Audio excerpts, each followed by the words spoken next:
नमस्कार दोस्तों, आप सभी का हमारे YouTube चैनल एग्ज़ाम पॉइंट पर एक बार फिर से स्वागत है। पिछली वीडियो में हमने संविधान तथा भारतीय राज्य व्यवस्था के बारे में जाना था और हमने उसमें बात की थी कि संविधान क्या है, भारतीय राज्य व्यवस्था क्या है। उसको अच्छी तरह डिस्कस भी किया था हमने और जाना था कि पीछे कुछ क्वेश्चन भी डिस्कस किए थे, जैसे कि सबसे बड़ा संविधान किस देश का है, सबसे छोटा संविधान किस देश का है, सबसे बड़ा लिखित संविधान किस देश का है, और संविधान की जो पृष्ठभूमि तैयार हुई वो कहाँ से इतिहास से शुरुआत हुई। और अंग्रेज़ों के बारे में भी जाना था कि धीरे धीरे अंग्रेज हमारे भारत में कैसे आए। और जहाँ तक मुझे याद है, मैं बताया था कि जो हमारे भारतीय संविधान का विकास है वो 2 चरणों में हुआ था। चलिए उसी को अब आगे देखते हैं।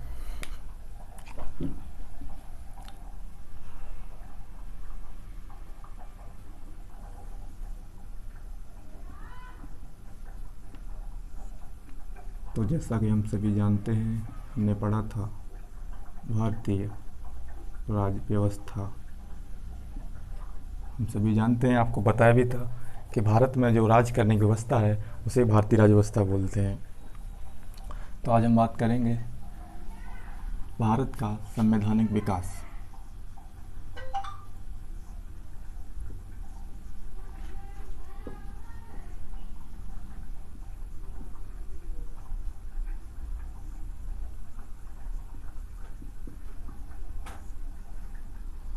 भारत का संवैधानिक विकास। देखिए, भारत का जो संवैधानिक विकास है वो 2 चरणों में हुआ था। एक तो कंपनी रूल, दूसरा ब्रिटिश क्राउन, या हम हिंदी में कहें या दूसरे शब्दों में ईस्ट इंडिया कंपनी का शासन तथा ब्रिटिश ताज का या ब्रिटिश सम्राट का शासन, जो वहाँ की संसद सीधे हमारे भारत पर अधिकार करती थी। भारतीय संविधान का विकास जैसा कि बताया, ये 2 चरणों में हुआ। पहला, ईस्ट इंडिया कंपनी का शासन,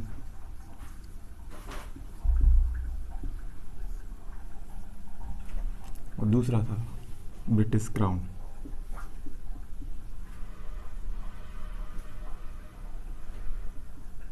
ब्रिटिश क्राउन का शासन।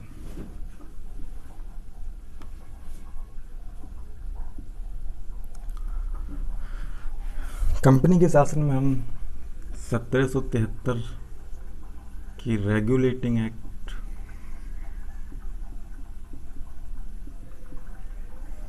1773 के रेगुलेटिंग एक्ट से लेके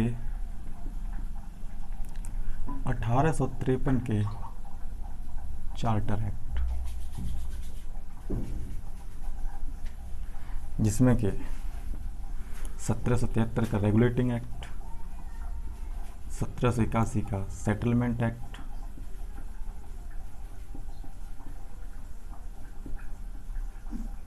और अगला 1786 का अधिनियम,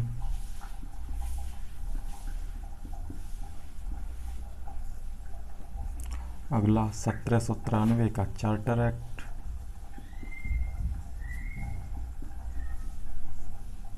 फिर आता है अगला 1813 का चार्टर एक्ट,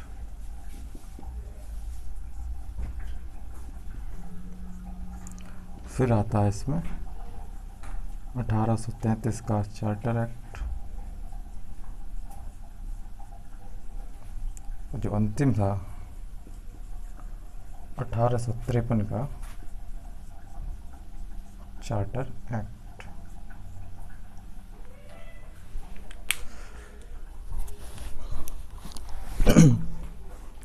तो जैसा कि मैंने बताया कि कंपनी का शासन, सबसे पहले इसमें 1773 का रेगुलेटिंग एक्ट, दूसरा 1781 का सेटलमेंट एक्ट, 1786 का अधिनियम, 1793 का चार्टर एक्ट और 1813 का चार्टर एक्ट। उसके बाद आया 1833 का चार्टर एक्ट और उसके बाद 1853 का चार्टर एक्ट। चलिए बात आगे करते हैं। तो सबसे पहले हम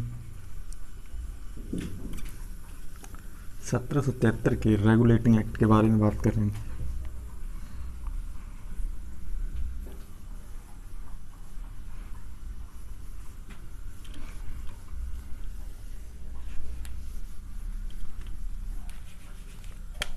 पहला था 1773 का रेगुलेटिंग एक्ट, या 1773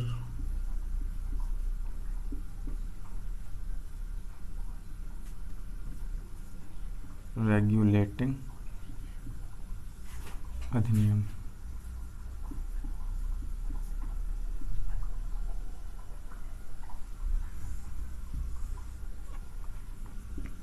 सत्रह सौ तिहत्तर का रेगुलेटिंग एक्ट।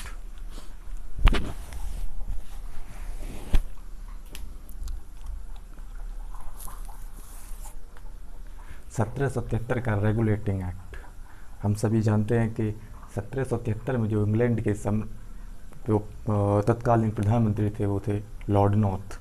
तो एक समिति की गठन किया गया जिसका नाम था गोपनीय समिति। उसकी सिफारिश पर 1773 के रेगुलेटिंग एक्ट को पारित किया गया, जिसमें कुछ महत्वपूर्ण पॉइंट दिए गए थे। इससे पहले जो ईस्ट इंडिया कंपनी हमारे भारत पर शासन कर रही थी वो अपनी मनमानी तरीके से कर रही थी, तो कुछ लोगों की शिकायत ब्रिटिश गवर्नमेंट के पास गई, तो उन्होंने गोपनीय समिति का गठन किया और उसी सिफारिश की समिति के आधार पर 1773 का रेगुलेटिंग एक्ट को पारित किया गया। और इसी अधिनियम के पारित होने के बाद इसमें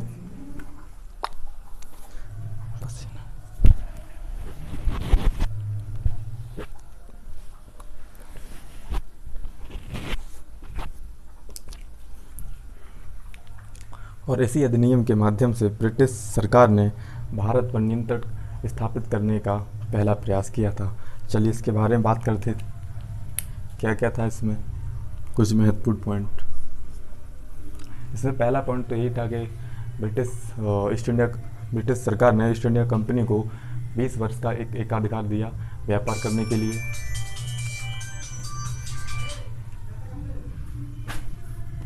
सबसे पहला पॉइंट तो यही है, 20 वर्षों का एकाधिकार।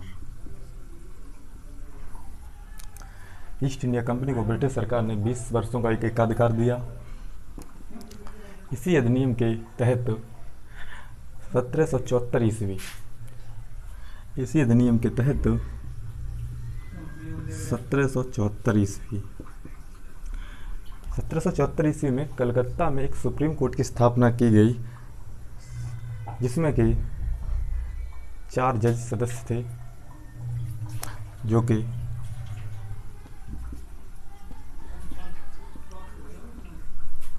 1774 में कलकत्ता में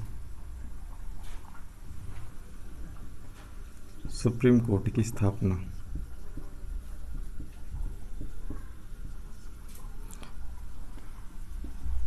इस सुप्रीम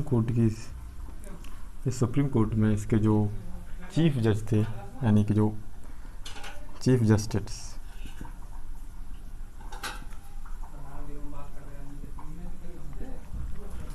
वो थे एलिजा एम्पे।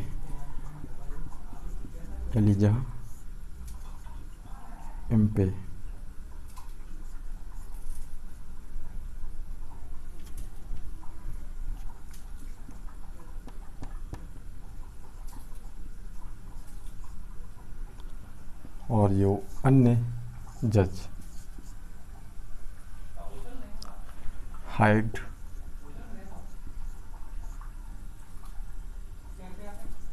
चैम्बर्स, लिमेंस्टर्स।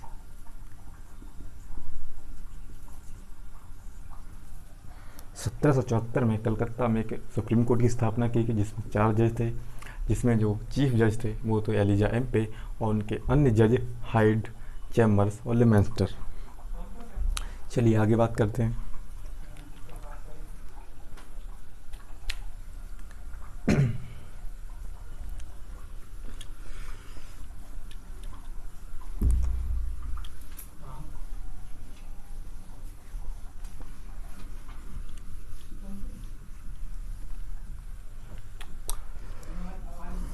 इस अधिनियम के तहत जो अभी तक बंगाल में गवर्नर हुआ करता था, जो कि रॉबर्ट क्लाइव रह चुका था, बंगाल में जो गवर्नर था उसके पद का नाम बदल कर गवर्नर जनरल कर दिया गया।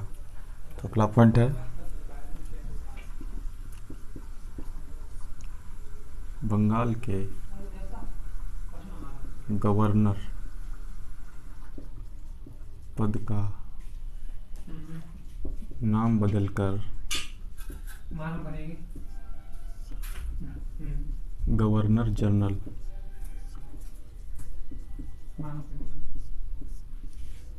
जनरल कर दिया गया। जैसा कि हम सभी लोग जानते हैं, आपसे पूछा जाए कि बंगाल का प्रथम गवर्नर जनरल कौन था, तो आप सभी को पता है बंगाल का प्रथम गवर्नर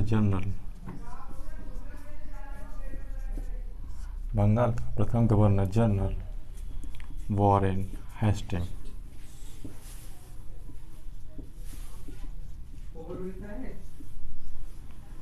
वॉरेन हेस्टिंग 1773 के रेगुलेटिंग एक्ट के तहत बंगाल के गवर्नर के पद का नाम बदलकर गवर्नर जनरल कर दिया गया। इसमें जो पहला गवर्नर जनरल था वो वॉरेन हेस्टिंग, और इसकी सहायता के लिए 4 सदस्यीय परिषद का गठन किया गया था। पॉइंट लिखेंगे,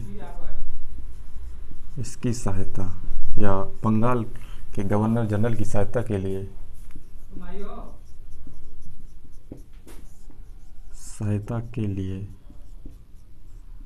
एक 4 सदस्यीय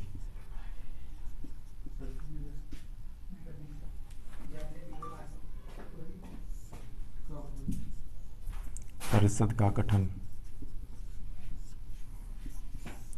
4 सदस्यीय परिषद का गठन किया गया, जिसमें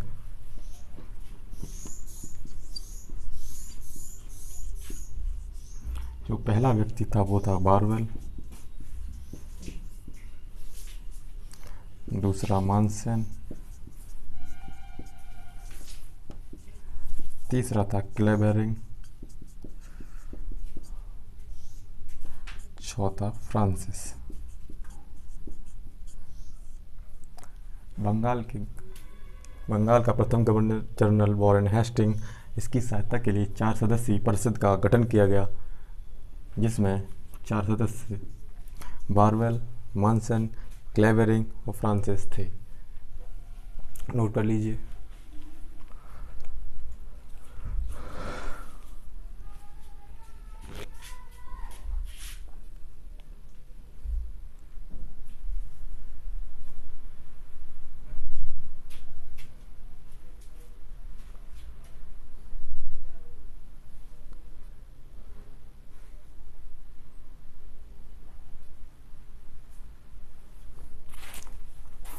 चलिए आगे बात करते हैं।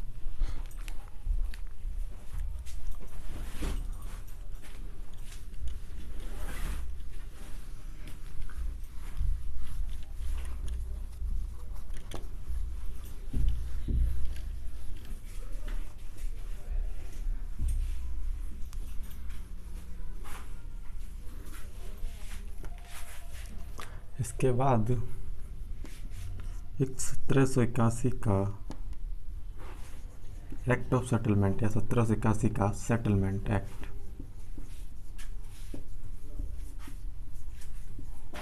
सेटलमेंट अधिनियम 1781 में एक्ट ऑफ सेटलमेंट या 1781 का सेटलमेंट अधिनियम आया, जिसमें कि कुछ ज़्यादा था नहीं, जो कि 1773 में अधिनियम में जो कुछ सुधार करने थे उसके लिए लाया गया था। कुछ कमियां रह गई थी, जैसे कमियां रहेंगी उनको सुधारने के लिए एक्ट ऑफ सेटलमेंट या 1781 का अधिनियम लाया गया। तो इसमें लिखेंगे 1781 का सेटलमेंट एक्ट 1773 के रेगुलेटिंग अधिनियम में सुधार के लिए लाया गया।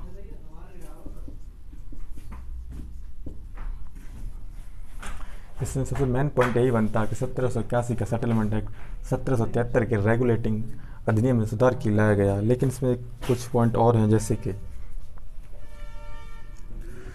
हमने इससे पहले 1773 का रेगुलेटिंग एक्ट,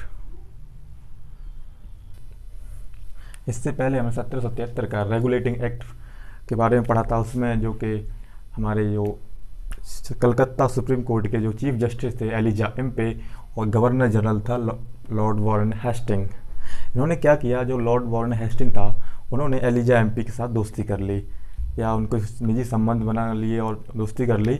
हुआ क्या कि जो लॉर्ड वार्निंग हेस्टिंग था, जो भी मतलब किसी पर भी चाहे आरोप लगा देता, सजा दिलवा देता, क्योंकि वो एलिजा एमपी उस समय कलकत्ता के चीफ जस्टिस थे।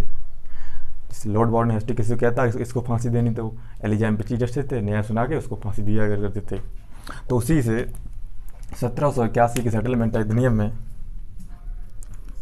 वॉरेन हेस्टिंग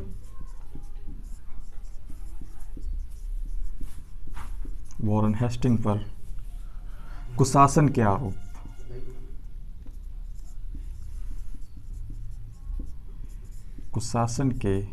आरोप लगाए गए।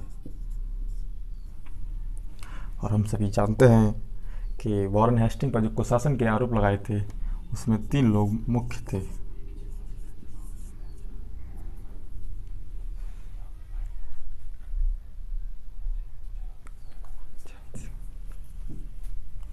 जिसमें पहला व्यक्ति था नंद कुमार और दूसरा व्यक्ति चैत, और जो तीसरी थी घसीटी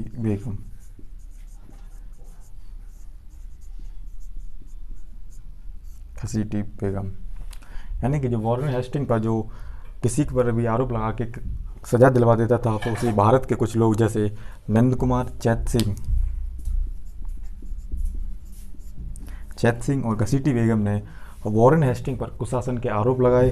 कहा कि ये वॉरेन हेस्टिंग हमारे भारत देश में लोगों पर ज़बरदस्ती न्याय न करवा कर उनके साथ अन्याय कर रहा है। तो उन्होंने कुशासन के आरोप लगाए, जिसमें वॉरेन हेस्टिंग एलिजा एमपी के साथ दोस्ती कर ही चुका था। तो वॉरेन हेस्टिंग ने नंद कुमार को फांसी पर लटका दिया, फांसी देती। इससे क्या हुआ, जो लोग चैत सिंह और घसीटी बेगम थे, ये लोग शांत हुए कि भाई जब किसी एक को फांसी दे दोगे तो दूसरे अपने आप शांति हो जाएंगे। तो वॉरेन हेस्टिंग 1781 में जो था 1773 के रेगुलेटिंग अधिनियम में सुधार के लिए लाया गया। वॉरेन हेस्टिंग पर कुशासन के आरोप लगे और जो कुशासन के आरोप लगाए थे वो नंद कुमार, चैत सिंह और घसीटी बेगम थी, जिसमें से वॉरेन हेस्टिंग ने नंद कुमार को फांसी दिलवा दी। नोट कर लीजिए, आप नोट करना चाहते हैं।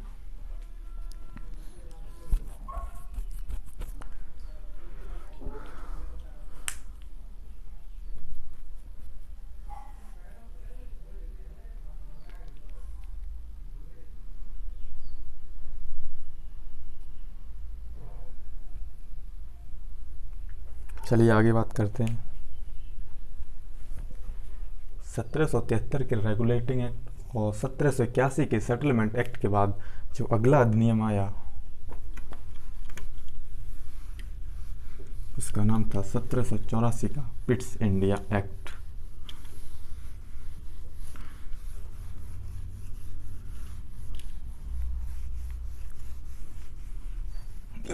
बात करते हैं 1784 का पिट्स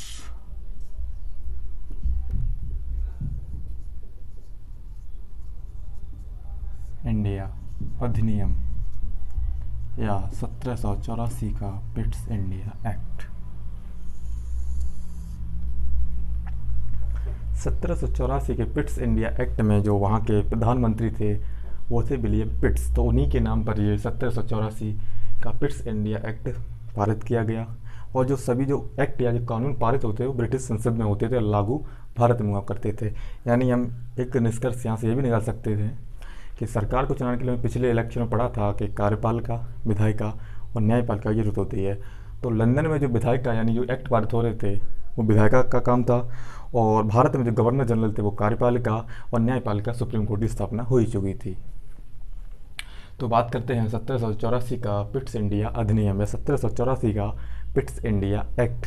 1784 के पिट्स इंडिया एक्ट में जो तत्कालीन प्रधानमंत्री, इंग्लैंड के जो प्रधानमंत्री थे वो विलियम पिट्स थे। तो उन्हीं के नाम पर इस एक्ट का नाम रखा गया 1784 का पिट्स इंडिया एक्ट। इस अधिनियम में कुछ महत्वपूर्ण कार्य किए गए, जैसे कि कंपनी का व्यापारिक तथा और प्रशासनिक मामले को अलग कर दिया गया, कार्यपालिका और न्यायपालिका के शक्तियों को अलग कर दिया गया। यदि हम बात करें 1784 का पिट्स इंडिया एक्ट, इसमें हम लिखेंगे ये है पहला वैधानिक दस्तावेज,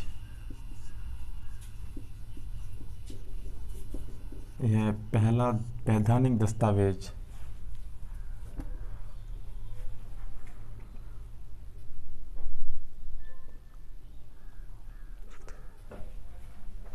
जो ब्रिटिश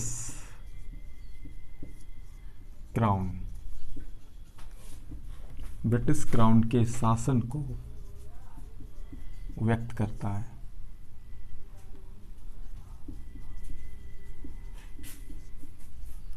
यानी हम कह सकते हैं 1784 का पिट्स इंडिया एक्ट वह अधिनियम था जिसमें कि बताया गया था यह पहला वैधानिक दस्तावेज था जो ब्रिटिश क्राउन के शासन को व्यक्त करता है। अगला पॉइंट लिखेंगे कि इसकी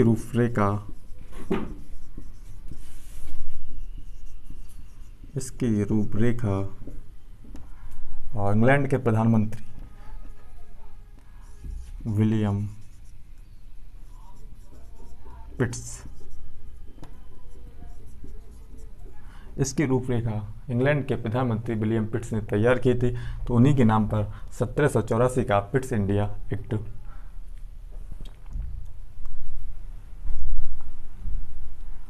अगले पॉइंट की बात करते हैं।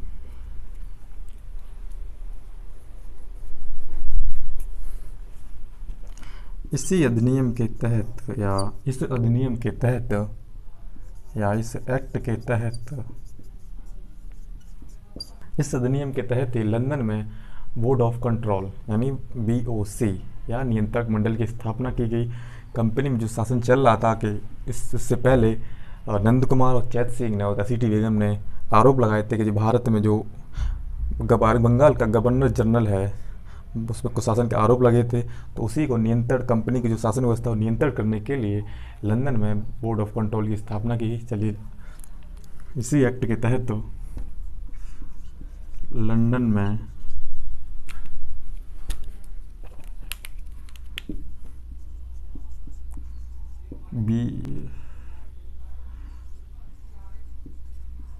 बोर्ड ऑफ कंट्रोल,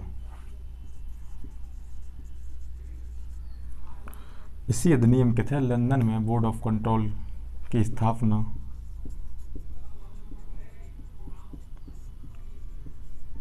की गई। इसको हम लिख सकते हैं BOC या BOC, हिंदी में लिखेंगे इसको नियंत्रक मंडल।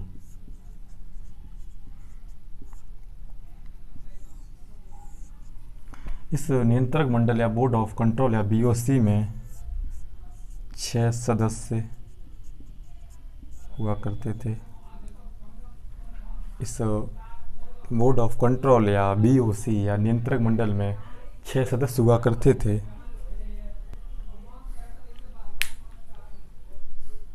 क्या बताओ, फोकस हम पे ही है तो दिक्कत ना कोई। कारपालें अलग कर दी गई, 4 से 3 कर दी गई ना है, कोई दिक्कत ना है।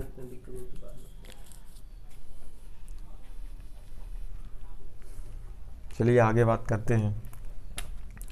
ये जो 6 सदस्य थे, यानी अगला पॉइंट बनेगा बोर्ड ऑफ कंट्रोल नियंत्रक मंडल के सदस्यों की नियुक्ति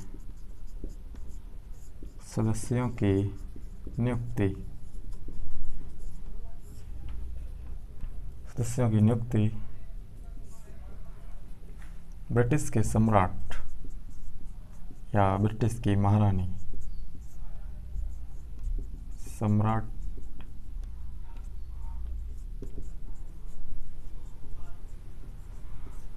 द्वारा की जाती थी।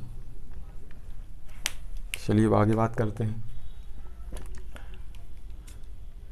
यानी कि यह पहला वैधानिक दस्तावेज जो ब्रिटिश क्राउन के शासन को व्यक्त करता, यह एक पहला दस्तावेज आया जिससे मतलब पूर्ण तरीके से भारत में एक मालूम पड़ा कि अब कंपनी का शासन ना रह के ब्रिटिश क्राउन का शासन धीरे धीरे कंपनी ऊपर अधिकार जमा रहा है। इसकी रूपरेखा विलियम पिट्स ने तैयार की, इसीलिए इस अधिनियम का नाम 1784 का पिट्स इंडिया एक्ट रखा गया। इस एक्ट के तहत लंदन में बोर्ड ऑफ कंट्रोल की स्थापना की गई। लॉर्ड वार्निंग हेस्टिंग पर कुशासन के आरोप लग चुके थे, तो कंपनी की शासन व्यवस्था को कंट्रोल या नियंत्रित करने के लिए एक लंदन में नियंत्रक मंडल की स्थापना की गई। और इस नियंत्रक मंडल में 6 सदस्य हुआ करते थे, और उन 6 सदस्य की नियुक्ति ब्रिटिश के सम्राट या महारानी द्वारा की जाती थी। चलिए अब आगे बात करते हैं।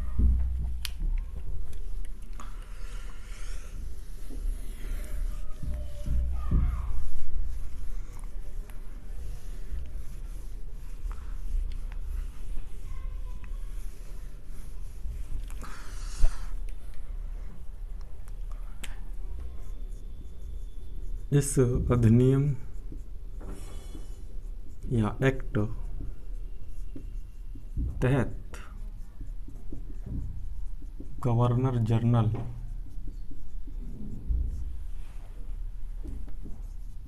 के परिषद की सदस्य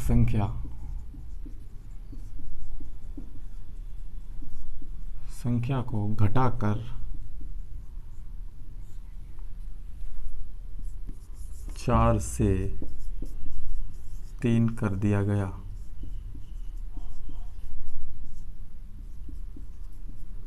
जैसा कि हम सभी लोग जानते हैं, 1773 में रेगुलेटिंग एक्ट के तहत बंगाल के गवर्नर का नाम बदलकर गवर्नर जनरल कर दिया गया था। तो उसकी सहायता के लिए एक परिषद का गठन किया गया, जिसमें 4 सदस्य हुआ करते थे। तो 1784 पिट्स इंडिया एक्ट अधिनियम के तहत जो गवर्नर जनरल की परिषद में 4 सदस्य हुआ करते थे, उनकी संख्या को घटाकर 4 से 3 कर दिया गया। आगे बात करते हैं।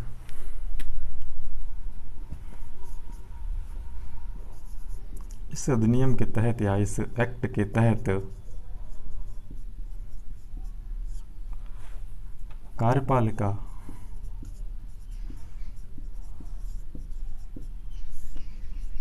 एवं न्यायपालिका,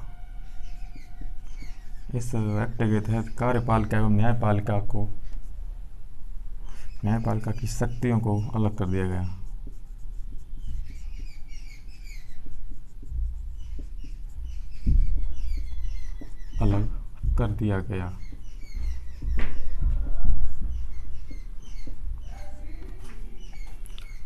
इस अधिनियम के तहत कार्यपालिका एवं न्यायपालिका की शक्तियों को अलग कर दिया गया।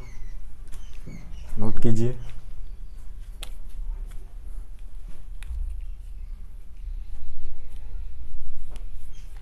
चलिए आगे बात करते हैं। इस एक्ट के तहत ही व्यापारिक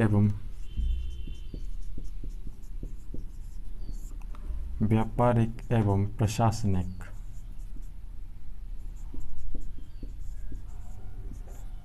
अधिकारों को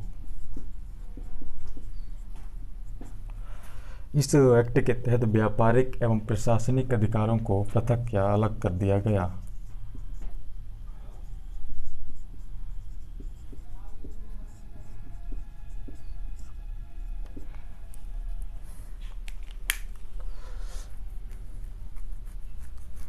नोट हो गया होगा आपका यहाँ तक। चलिए अब आगे बात करते हैं।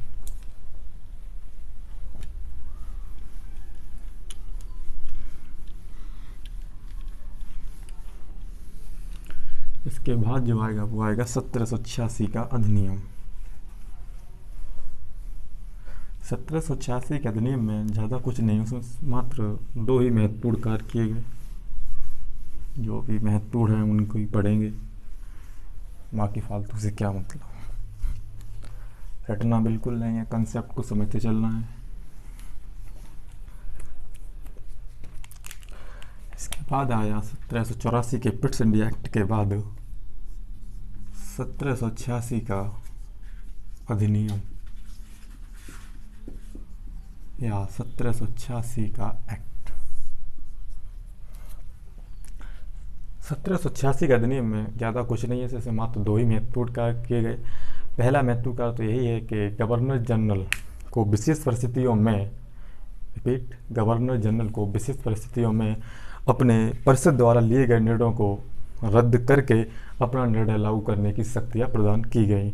और जो दूसरा महत्वपूर्ण कार्य था, गवर्नर जनरल को पहली बार भारत में या गवर्नर जनरल को पहली बार सैन्य शक्तियाँ प्रदान की गई। यानी यहाँ से क्वेश्चन ये बन सकता है कि सबसे पहले सैन्य शक्तियाँ किस गवर्नर जनरल को दी गई।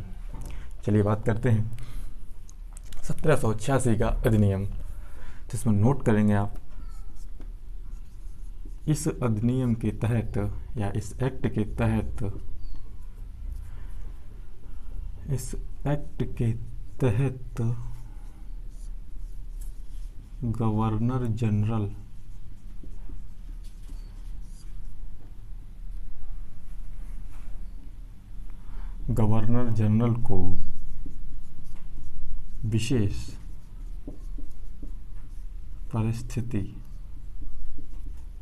जनरल को विशेष परिस्थिति में अपने परिषद द्वारा लिए गए निर्णय। इस एक्ट के तहत गवर्नर जनरल को विशेष परिस्थितियों में अपने परिषद द्वारा लिए गए निर्णय को रद्द तथा अपने निर्णय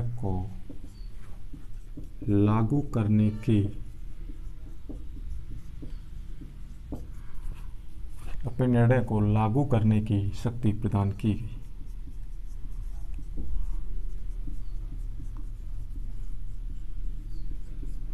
सत्रह सौ 86 के अधिनियम में पहला जो महत्वपूर्ण कार्य था वो यही था, इस एक्ट के तहत गवर्नर जनरल को विशेष परिस्थितियों में अपने परिषद द्वारा लिए गए निर्णय को रद्द करके तथा अपने निर्णय को लागू करने की शक्ति प्रदान की गई। इसमें जो दूसरा महत्वपूर्ण कार्य था,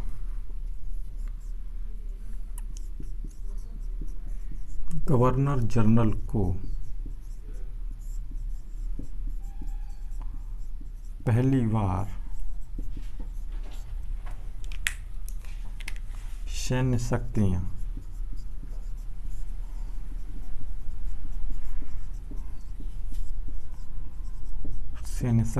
प्रदान की गई। तो हम सभी जानते हैं, जो आपसे क्वेश्चन पूछा जाएगा कि किस गवर्नर जनरल को पहली बार सैन्य शक्तियां प्रदान की गई, तो इसका उत्तर होगा लॉर्ड कॉर्नवालिस। यानी हमसे पूछा जाए कि किस गवर्नर जनरल को पहली बार सैन्य शक्तियां प्रदान की गई, तो लॉर्ड कॉर्नवालिस। देखिए, लॉर्ड कॉर्नवालिस इसी शर्त पर भारत आया था कि जब तक आप मुझे सैन्य शक्तियां प्रदान नहीं करेंगे तब तक मैं भारत में गवर्नर जनरल बन के नहीं जाऊंगा। और हम सभी जानते हैं, जो लॉर्ड वॉरेन हेस्टिंग्स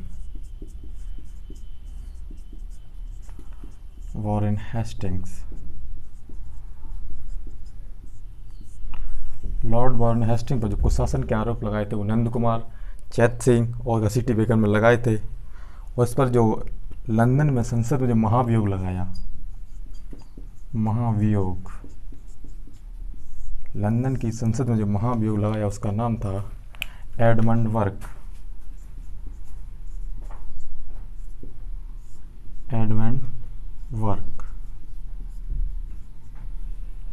तो ये था आपका 1786 का अधिनियम।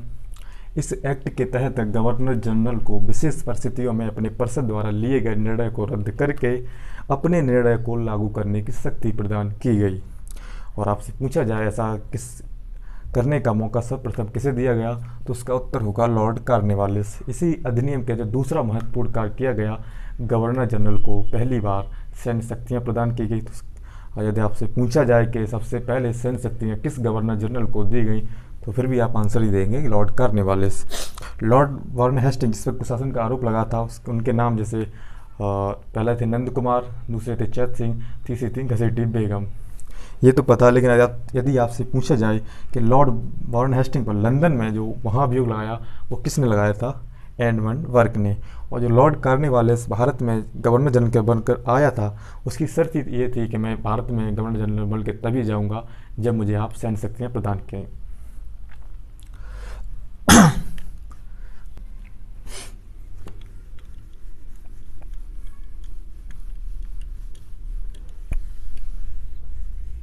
1793 चार्टर एक्ट।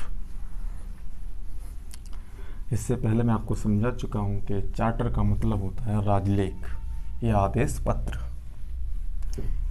या इसको ग्रीक भाषा में कहें तो शाही पत्र। चलिए अब बात करते हैं 1793 का चार्टर एक्ट। देखिए, समय समय पर कंपनी के एकाधिकार को बढ़ाते रहने के लिए कुछ चार्टर एक्ट पारित किए गए। इससे पहले हमने पढ़ा 1773 का रेगुलेटिंग एक्ट। तो उधर से आप काउंट करेंगे 1793 तो 20 वर्ष हो चुके हैं। इसके 20 वर्ष बाद फिर से एक चार्टर एक्ट आएगा, उसके 20 वर्ष बाद फिर से एक चार्टर एक्ट आएगा। इस तरह से 1853 तक चार्टर एक्ट आएंगे, जो कि कंपनी के 20 वर्षों के एकाधिकार के लिए लाए गए थे। 1793 का चार्टर एक्ट की बात करते हैं। इसमें जो प्रथम काम हुआ,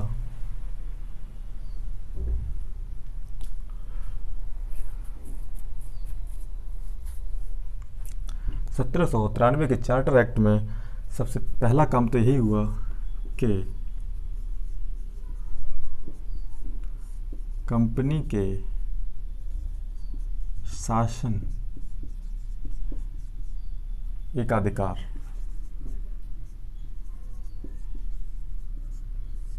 20 वर्षों तक बढ़ा दिया गया।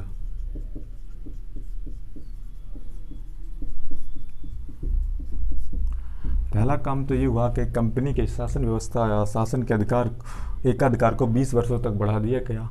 इसमें जो दूसरा महत्वपूर्ण कार्य था, इससे पहले 1784 के पिट्स इंडिया एक्ट के तहत लंदन में बोर्ड ऑफ कंट्रोल की स्थापना की थी। उसमें जो कि हम बताए थे 6 सदस्य हुआ करते थे। तो बोर्ड ऑफ कंट्रोल या BOC के सदस्यों का वेतन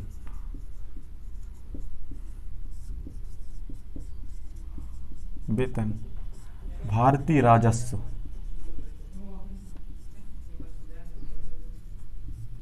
सदस्यों का वेतन भारतीय राजस्व से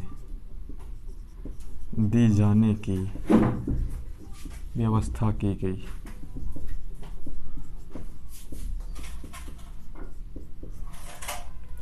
बोर्ड ऑफ कंट्रोल के सदस्यों का वेतन भारतीय राजस्व दिया जाने लगा। उसमें जो अगला काम हुआ, हम सभी जानते हैं इस समय जो गवर्नर जनरल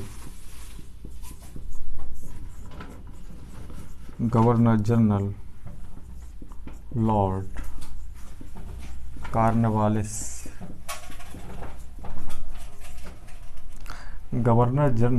कॉर्नवालिस, जिसे सिविल सेवा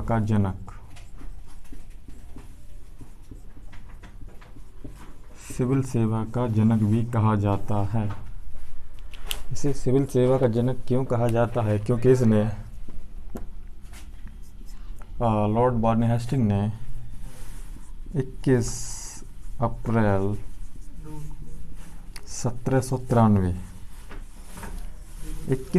1793 ईस्वी में भारत में ICS या इंडियन सिविल सर्विस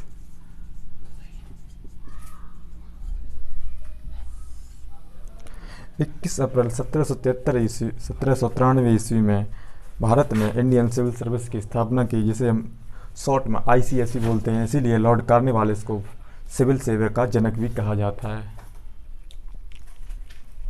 नोट कीजिए। जिसमें जो अगला पॉइंट है, सिविल सेवा का जनक भी कहा जाता है, और से इसी अधिनियम के तहत भारत में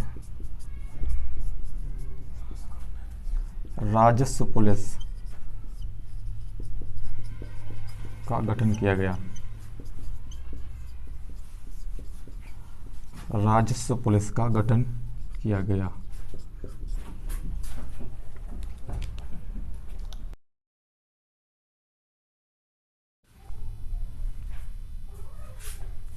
चलिए अब आगे बात करते हैं।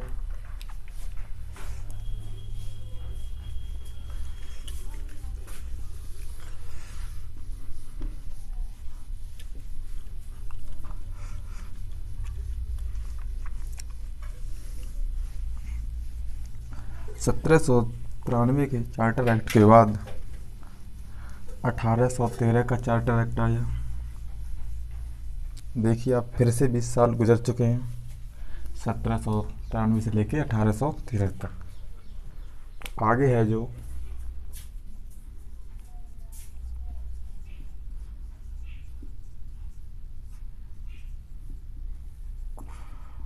1813 का चार्टर अधिनियम या 1813 का चार्टर एक्ट। इसमें हुआ क्या, इसमें सबसे पहला जो पॉइंट है, जो ईस्ट इंडिया कंपनी के व्यापारिक एकाधिकार को समाप्त कर दिया गया। इसमें जो पहला महत्वपूर्ण कार्य किया गया, ईस्ट इंडिया कंपनी के व्यापारिक एकाधिकार को समाप्त कर दिया गया। जैसे नोट करेंगे, ईस्ट इंडिया कंपनी के व्यापारिक एकाधिकार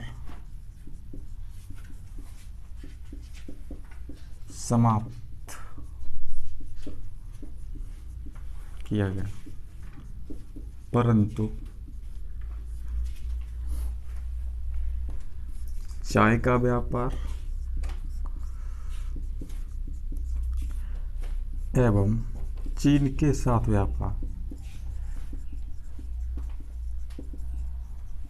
व्यापार का एकाधिकार कंपनी के पास रहा।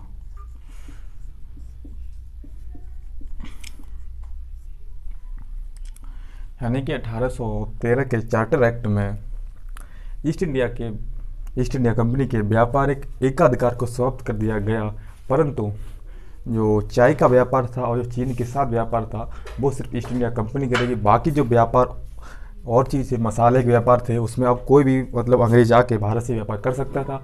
इससे पहले जो व्यापार, जितना भी व्यापार भारत से होता था वो ईस्ट इंडिया कंपनी करती थी।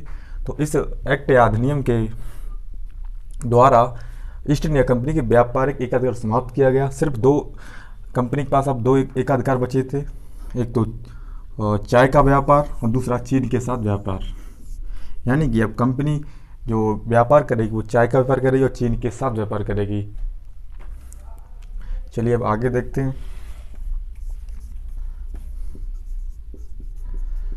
ईसाई मिशनरियों का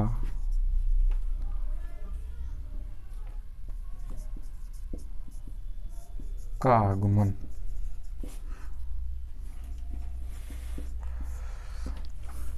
अठारह सौ 13 के चार्टर एक्ट में एक दूसरा महत्वपूर्ण बात यह भी थी कि इस समय भारत में जो अंग्रेज के जो ईसाई मिशनरी थे वो भारत में आए और इन्होंने अपने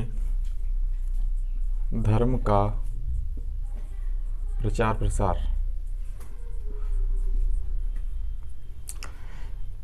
जो ईसाई मिशनरी भारत में आए, इनका मुख्य उद्देश्य यही था कि भारत में जितने भी जो व्यक्ति या महिला हैं उनको ईसाई बनाना ही था। दूसरा महत्वपूर्ण कार्य। चलिए अब आगे देखते हैं और अगले पॉइंट। भारत में शिक्षा के विकास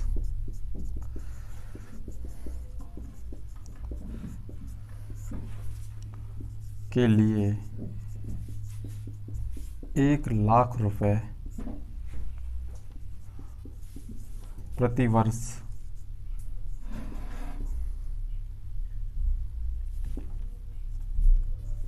खर्च भारतीय राजस्व से। इसमें जो अगला महत्वपूर्ण कार्य किया गया वो शिक्षा के प्रसार के लिए क्या, भारत में शिक्षा के विकास के लिए 1,00,000 रुपए प्रति वर्ष खर्चा भारतीय राजस्व से किया जाएगा। अगला पॉइंट,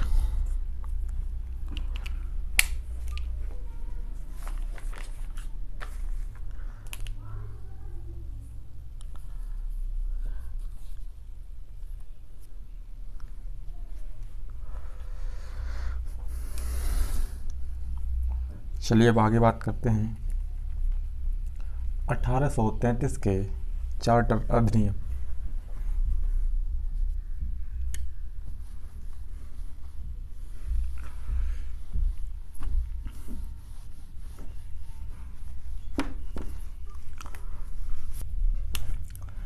(1833) का चार्टर अधिनियम ईस्ट इंडिया कंपनी के शासन को केंद्रीकृत किया गया। इसमें जो पहला महत्वपूर्ण कार्य किया गया था वो ये था कि ईस्ट इंडिया कंपनी के शासन को केंद्रीकृत कर दिया गया। अगला पॉइंट,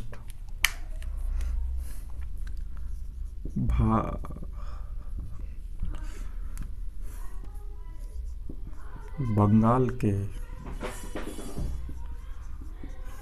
गवर्नर जनरल को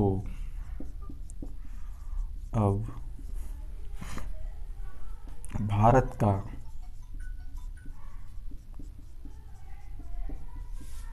गवर्नर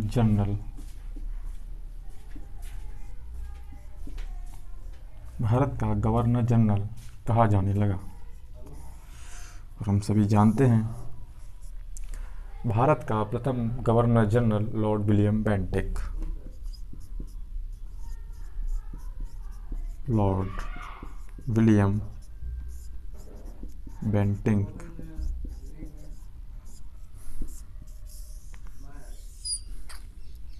बंगाल के गवर्नर जनरल को अब भारत का गवर्नर जनरल कहा जाने लगा।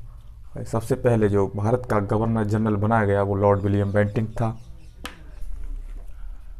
अगला जो इसमें महत्वपूर्ण कार्य किया गया 1833 के चार्टर अधिनियम के तहत 1834 ईस्वी के में लॉर्ड मैकाले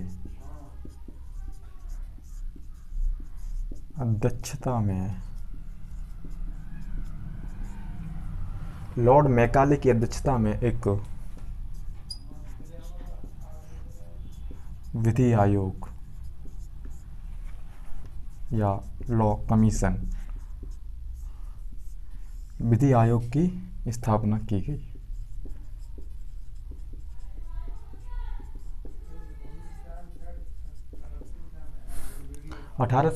के चार्टर एक्ट के तहत 1833 के चार्टर अधिनियम के तहत 1834 ईस्वी में लॉर्ड मैकाले की अध्यक्षता में एक विधि आयोग की स्थापना की गई। और इस विधि आयोग की धारा 87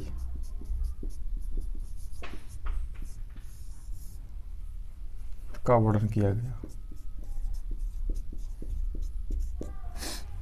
धारा 87 का वर्णन किया गया जिसमें कहा गया कि किसी भी भारतीय व्यक्ति के साथ रंग, जाति, मूल वंश के आधार पर भेदभाव नहीं किया जाएगा। और धारा 87 में एक बात और कही गई कि अब कंपनी के शासन व्यवस्था या कंपनी में भारतीय लोगों को भी काम करने का मौका दिया जाएगा।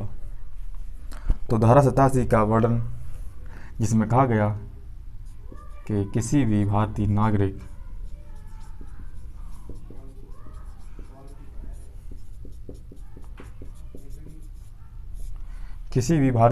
के साथ धर्म, जाति, रंग, रूप, वेशभूषा के आधार पर भेदभाव नहीं किया जाएगा। धारा 87 में कहा गया किसी भी भारतीय नागरिक के साथ धर्म, जाति या रंग, रूप, वेशभूषा के आधार पर भेदभाव नहीं किया जाएगा। इसी धारा 87 में कहा गया कि कि अब भारतीयों को भी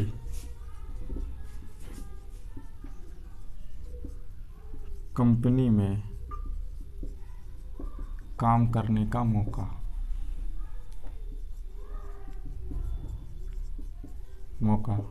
दिया जाए।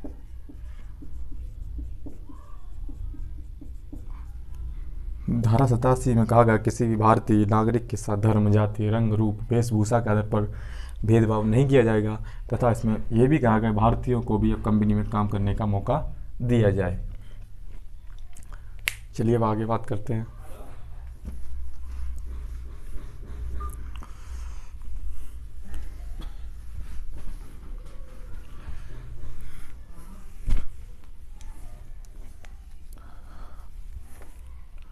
इसमें जो अगला है 1833 के चार्टर अधिनियम के तहत कंपनी के एकाधिकार को पूर्णतः समाप्त कर दिया गया। ईस्ट इंडिया कंपनी के एकाधिकार को पूर्ण रूप से समाप्त कर दिया गया।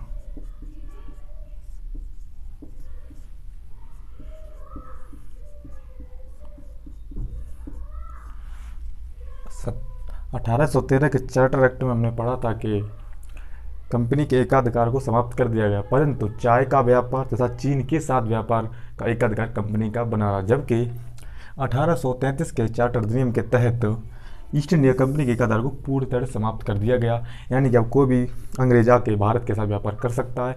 इससे पहले एकाधिकार कंपनी के पास था। इसका अगला पॉइंट 1835 ईस्वी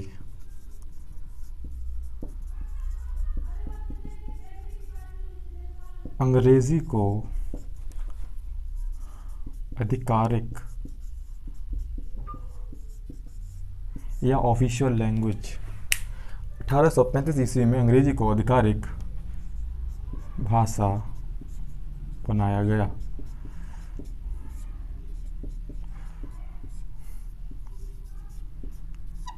आधिकारिक भाषा बनाया गया, नोट कीजिए।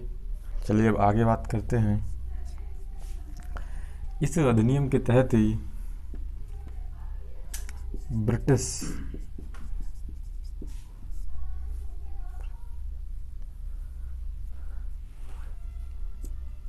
ब्रिटिश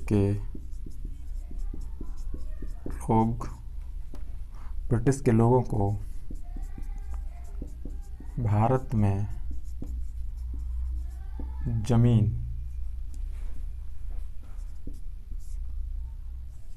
खरीदने का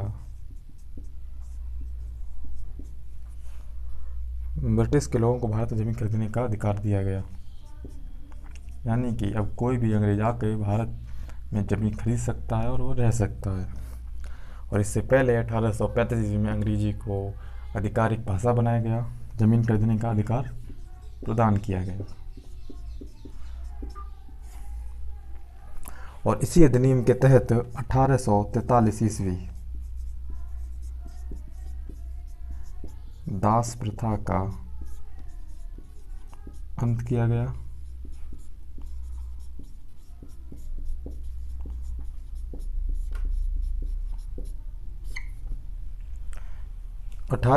ईस्वी में दास प्रथा का अंत किया गया।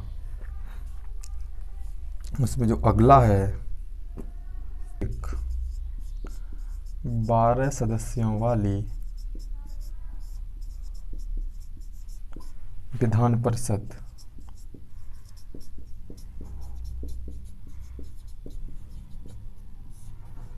का गठन किया गया।